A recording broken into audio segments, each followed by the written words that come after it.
permitirme compartir algunas reflexiones de mi actividad profesional.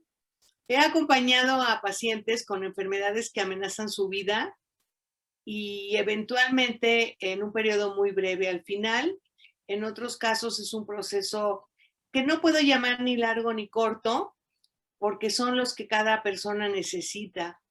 Y la vida parece, y la muerte parece darnos esa oportunidad, así como nos deja una vida para vivir, incluso el final a veces es muy limitado, pero no creo que sea culpa de la muerte, el sufrimiento. Es la propia vida que desde que nacemos hasta que morimos tenemos un tiempo. Pero atender esos momentos resulta para mí una experiencia con gran aprendizaje, porque no es justo que hay sufrimientos que son tolerables, pero hay situaciones de agonía que puede no vivirse porque está sedado un paciente, porque tiene analgésicos suficientes o porque está acompañado de su familia, no está solo, abandonado, como se sentirían de otra manera. Pero esto depende de muchas circunstancias. Dentro de las cosas que me ha dejado gran reflexión a lo largo de 25 años, es entender que la resistencia ante lo inevitable solo deja sufrimiento. Y si ese lo podemos abreviar o podemos prepararnos para que de alguna manera no seamos tan resistentes a situaciones de cambio, a situaciones terminales y a vivirlas con la oportunidad que tiene cada día, porque para morirse solo hay que estar vivo. Pero desde luego que si hay una enfermedad que nos amenaza, pues las cosas van a complicarse. Bueno, uno de los pacientes que me dejó con muy buenos recuerdos, lo atendí cerca de 2 años con visitas regulares cada mes, cada 2 meses al principio. Se fueron acercando cuando las cosas se fueron complicando, pero fue una excelente respuesta de sus analgésicos, de su poder dormir bien, de hacer su vida en el día a día cada vez con menos posibilidades y capacidades, pero con su autonomía. Y aprendí que el no resistirse es de gran beneficio. Entonces, he visto otros casos en donde es muy duro la posición de querer luchar contra una enfermedad y no querer soltarla y no querer dejarse ir. Y bueno, pues eso también no depende más que de estarnos preparando. Entonces, este trabajo nos ofrece la oportunidad de pensar cómo queremos nosotros que sea nuestro final.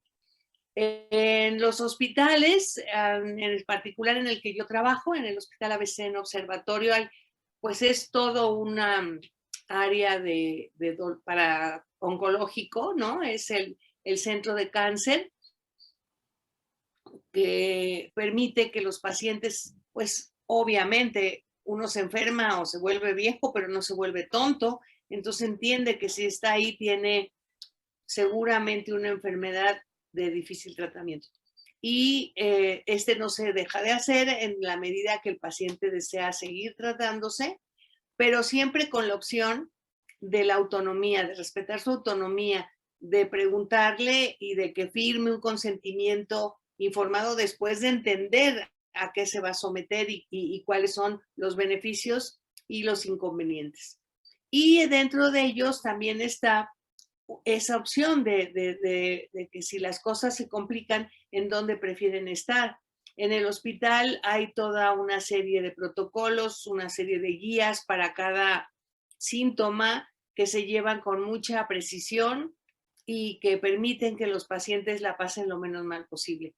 Cuando es en domicilio, pues a mí me encanta porque ha sido muy difícil en la Ciudad de México, pero ha sido factible. Y yo querría que todos los pacientes que tuvieran estos problemas fueran atendidos y en eso nos hemos empeñado en educar más gente. Pero la verdad es que no es fácil. A lo mejor en poblaciones con menor población, en ciudades con menor población, sea más fácil. No lo sé, pero yo creo que todo mundo debiéramos prepararnos para atender a los pacientes en fase terminal.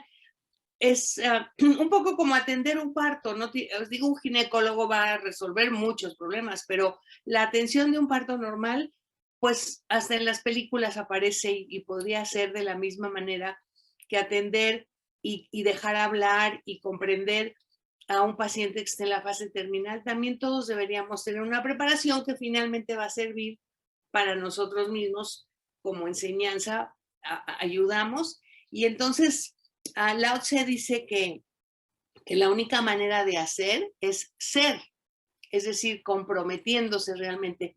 Esta reflexión me ha llevado a mí a pensar que la mejor manera para ser, para seguir creciendo como persona, es haciendo este maravilloso trabajo que es de compañía, que es de compasividad, de tenemos que tener compasión por otro igual a nosotros, porque eventualmente pues seremos nosotros los protagonistas de este tema.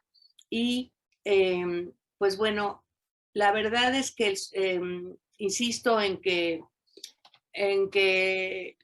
el proceso puede ser muy largo o muy corto, y lo importante es que las circunstancias nos permitan adaptarnos a ello. ¿Por qué? Pues porque el paciente que puede adaptarse y aceptar su realidad va a sufrir menos, va a tener un final más fácil. Pero además, después que no esté, la familia tendrá un duelo también mucho más educativo, mucho más de aceptación de que así es la vida y de que le dieron lo mejor que pudieron a su familiar. Pero estos tenemos que hacérselos ver, porque todos los familiares quieren lo mejor para el paciente, pero cada quien lo quiere a su manera. Entonces hay que ayudarlos a que vayan al mismo ritmo, en la misma línea. A veces les pongo la metáfora de que si fuéramos en una balsa y el paciente va ahí, pues todos tenemos que remar para llevarlo con suavidad, y si de repente hay una tormenta, pues protegerlo, ¿no? Como serían todos estos incidentes que pueden darse, porque cada proceso lleva complicaciones particulares. Entonces, si fuéramos en esa balsa, queremos ir con suavidad y todos remando hacia el mismo sitio y con un mismo ritmo.